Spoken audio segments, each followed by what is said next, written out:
Saludos cordiales seguidores de mi canal Greco-Romano, Historia y Total War. Bienvenidos. Recuerden que hace unos días atrás, hace un tiempo, estrenamos la guía para conocer la mitología clásica desde sus fuentes. Bueno, ahora es justamente el turno de la historia. La historia como ciencia surge en Grecia. El primer historiador, o también como se le dice, padre de la historia, es Heródoto de Halicarnaso. Aunque podríamos preguntarnos, ¿antes de él no había historia? ¿Y las otras civilizaciones más antiguas que la griega no tenían historiadores? Para contestar estas preguntas es necesario entender la diferencia que hay entre la historia científica que crean los griegos y las crónicas de las otras civilizaciones más antiguas. Culturas como las desarrolladas en Mesopotamia o en el Valle del Nilo, entre otros lugares, mostraron una decidida voluntad de registrar los acontecimientos pasados, pero presentan intervenciones divinas frecuentes. Por ejemplo, en la estela de Tutmosis III en Jebel Barkal, una pléyade de dioses conduce al rey y a 1.000.000 de guerreros a la victoria. Y es que la arqueología ha demostrado que efectivamente Tutmosis III sí fue un gran conquistador, pero desde luego que no podemos ver a Ra y a otros dioses derretir a sus enemigos, y tampoco existe evidencia de que dirigiera cifras tan infladas en su ejército. Por otro lado, hay unos textos que se muestran como históricos, pero que no lo son. Están llenos de cuestiones fantásticas, increíbles e incomprobables, carentes de todo rigor, como los libros de las crónicas y los de los reyes de la Biblia hebrea, donde Yahvé interviene en todo tipo de batallas, confundiendo a los enemigos o incluso manipulando las fuerzas de la naturaleza. Claramente son textos de mitología y no de historia. Y finalmente tenemos las listas reales egipcias, como la del templo de Ábidos, que data del reinado de Seti I, que transcurrió desde el año 1294 al 1279 antes de la era común, o la de Nabonassar, que gobernó del 747 al 734 antes de la era común, las cuales son listas de reyes puestos uno tras otro, sin ningún tipo de examen o análisis, cuya única función debió de ser la de recordar quién gobernó después de quién, y aunque tiene un valor incalculable, no lo podemos calificar de historia científica. Por tanto, el origen de esta ciencia es Grecia. La palabra griega historia significa investigación, lo que implica un examen y análisis, donde el investigador se plantea un problema o interrogante. Luego de recopilar los relatos, registros, pruebas o documentos, responde la cuestión planteada. A esto debemos sumar entonces el concepto de grafein, que significa escribir. Es entonces cuando tenemos la historiografía, que es el arte de escribir la investigación que se hizo sobre los hechos pasados, lo cual obviamente va más allá de una lista de gobernantes o de una crónica plana de acontecimientos uno tras otro, y lo más importante, que se puede comprobar tras un examen de los elementos expuestos, y hoy a la luz de la arqueología más aún. Bajo estos conceptos podemos entender cómo es que Heródoto es considerado el padre de la historia. El problema que se plantea en su obra es el origen del conflicto entre griegos y persas, específicamente de las guerras médicas, una cuestión que estaba muy viva en su época, ya que la guerra había terminado unas décadas antes de que él escribiera su obra. Pero este conflicto hunde sus raíces en el pasado del Mediterráneo, según el autor incluso mucho antes de la revuelta jónica que lo gatilló. Y a propósito del Mediterráneo, Heródoto nos cuenta la historia de otros pueblos que rodean a este mar, de las colonias griegas, de grandes civilizaciones pasadas y también de otros pueblos que viven dentro del inmenso imperio persa en Oriente, y de otros muchos que están más allá, como los escitas y otras tribus nómadas. En torno al año 430 antes de la era común, escribe sus historias en la Magna Grecia, el sur de Italia.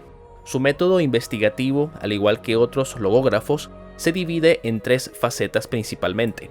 La primera es la observación y el registro de los relatos de los acontecimientos. En segundo lugar, el uso de fuentes, por ejemplo, Homero, Hesiodo, Arquíloco, Hecateo de Mileto, entre otros. Y en tercer lugar, los testimonios orales. Básicamente información que se contaba de estos hechos y que eran conocimiento común que circulaba en las ágoras del mundo griego. Por ejemplo, cuando habla al principio de su obra sobre las opiniones de los persas de los raptos de mujeres atribuidos a griegos y a fenicios, Utiliza la expresión dicen los persas, porque en su época aún había persas. De hecho, tenían fronteras con tierras griegas. La obra de Heródoto fue dividida en 9 libros en el periodo helenístico varios siglos después. Cada libro fue nombrado en honor de cada una de las musas, hijas de Zeus, que presiden las artes: Clio, Euterpe, Talía, Melpómene, Tersicore, Erato, Polimia, Urania y Calíope. Y esto es lo que encontramos en sus libros. En el libro primero, Heródoto explica el propósito de la obra y empieza a contarnos la historia del reino de Lidia, el primer reino filoheleno en caer bajo dominio persa. También nos habla de las historias de Ciro el Grande y los acontecimientos ocurridos en Babilonia y Persia, además de una descripción de Babilonia. En el segundo libro está la geografía, la zoología, la historia y la descripción de Egipto, de sus gentes y sus costumbres. En el libro tercero está la conquista de Egipto por parte del hijo de Ciro, Cambises, el ascenso de Darío al trono, la lista de las satrapías persas y una detallada descripción de Oriente. En el libro cuarto está el país y las costumbres de los escitas y las campañas de los persas contra Lidia y Escitia. En el libro quinto está la conquista persa de Tracia y una descripción del lugar y de sus gentes. También la revuelta jónica, que son los antecedentes de las guerras médicas.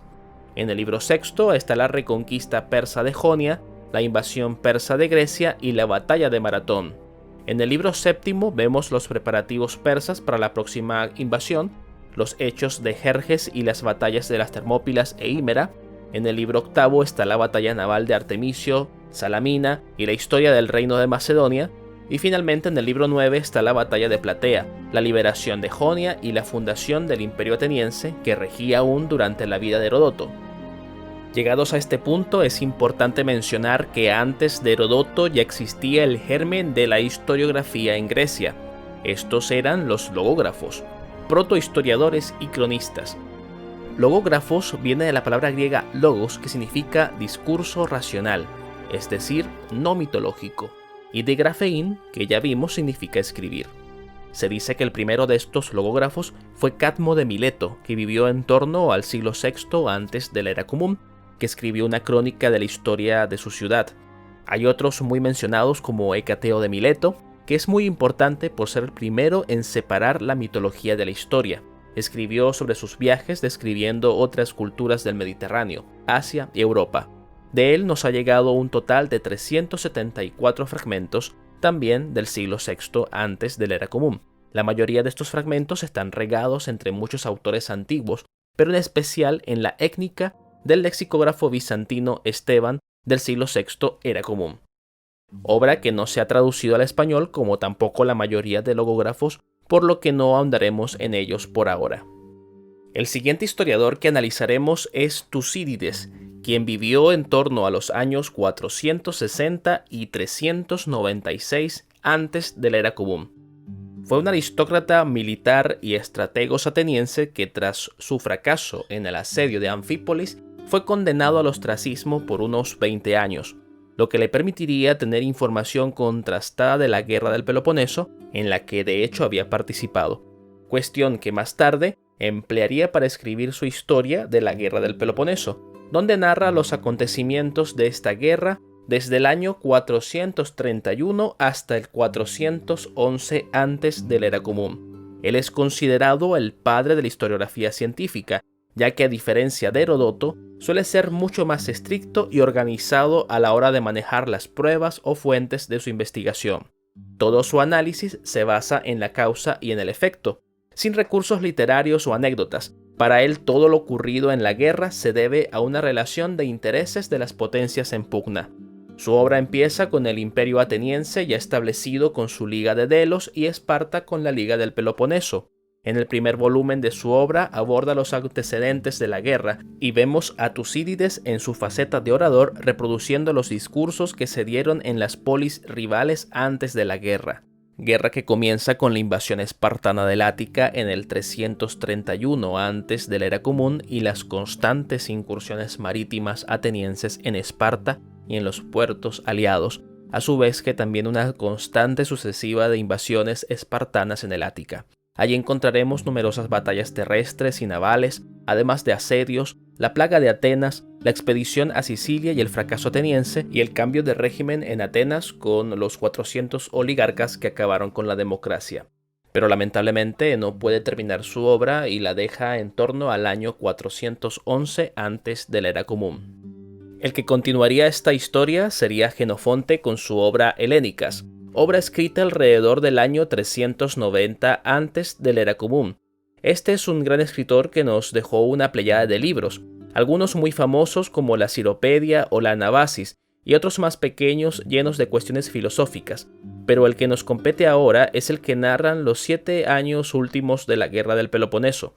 Además, después del libro segundo de las Helénicas, Jenofonte continúa contando la historia de Grecia tras la guerra, todo el periodo de la hegemonía espartana, luego los conflictos de espartanos contra persas, y finaliza su obra con la batalla de Leucra y Mantinea del año 362, lo que marcaría el ascenso de la hegemonía tebana. Al llegar a este punto debemos recordar que la hegemonía tebana fue bastante efímera, pues duró desde el año 371 hasta el 355 antes de la era común, cuando en la Tercera Guerra Sagrada asciende Macedonia con Filipo II, por lo que estamos ya rozando la historia del periodo helenístico y para esto necesitamos otros autores posteriores.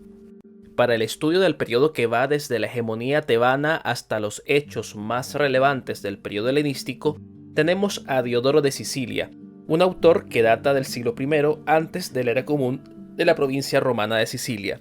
Escribió la Biblioteca Histórica, unos 40 volúmenes de los cuales en español tenemos solo 20 traducidos en la editorial Clásica Gredos. En los primeros volúmenes hay mucha similitud con Heródoto, por lo que ambos autores se complementan muy bien.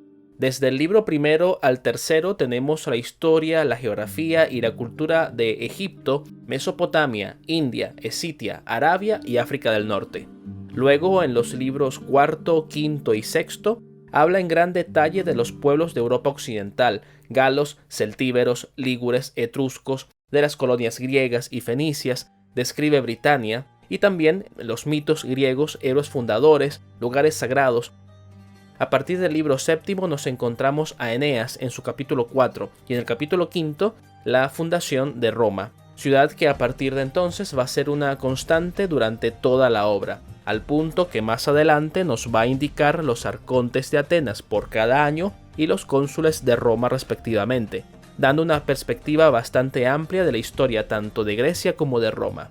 A partir del libro octavo y noveno, seguimos con un panorama parecido al anterior, con relatos de Rómulo y Remo, el oráculo de Delfos y la fundación de Tarento, fundación de ciudades en Sicilia como Gela y otra en el sur de Italia como Regio, historias de Solón, Creso, Pisístrato y Ciro el Grande.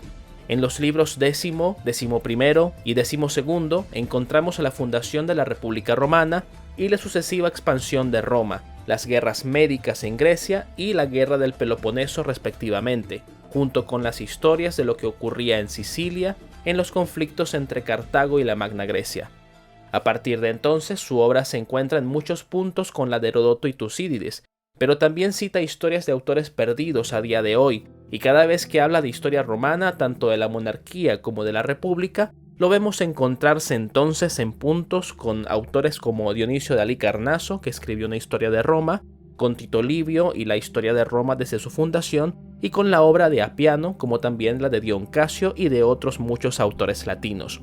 En el libro decimotercero, decimocuarto y decimoquinto está la historia de la capitulación de Atenas en la guerra del Peloponeso con la siguiente hegemonía espartana, cuestionada luego por Tebas hasta el ascenso de esta como próxima potencia griega, además de las historias de los tiranos de Siracusa, el saqueo de Roma por parte de los galos y las grandes obras de Camilo. Desde el libro decimosexto encontramos el ascenso de Filipo II al trono de Macedonia, a partir del libro decimoséptimo el ascenso al trono de Alejandro y la historia de su reinado. En el caso de este último, todo lo que aparece en este volumen puede ser contrastado con las numerosas biografías que escribieron otros autores, como por ejemplo la de Arriano o la de Plutarco en las Vidas Paralelas o la de Rufo. y también la del Pseudo Calístenes, aunque esa obra es una novela alejandrina con tintes esotéricos y místicos. Y ya para terminar, desde el libro 18 a 20 nos encontramos las guerras de los sucesores de Alejandro, los llamados diadocos, con el ascenso de los reinos helenísticos sobre las satrapías persas que habían conquistado y liberado a Alejandro,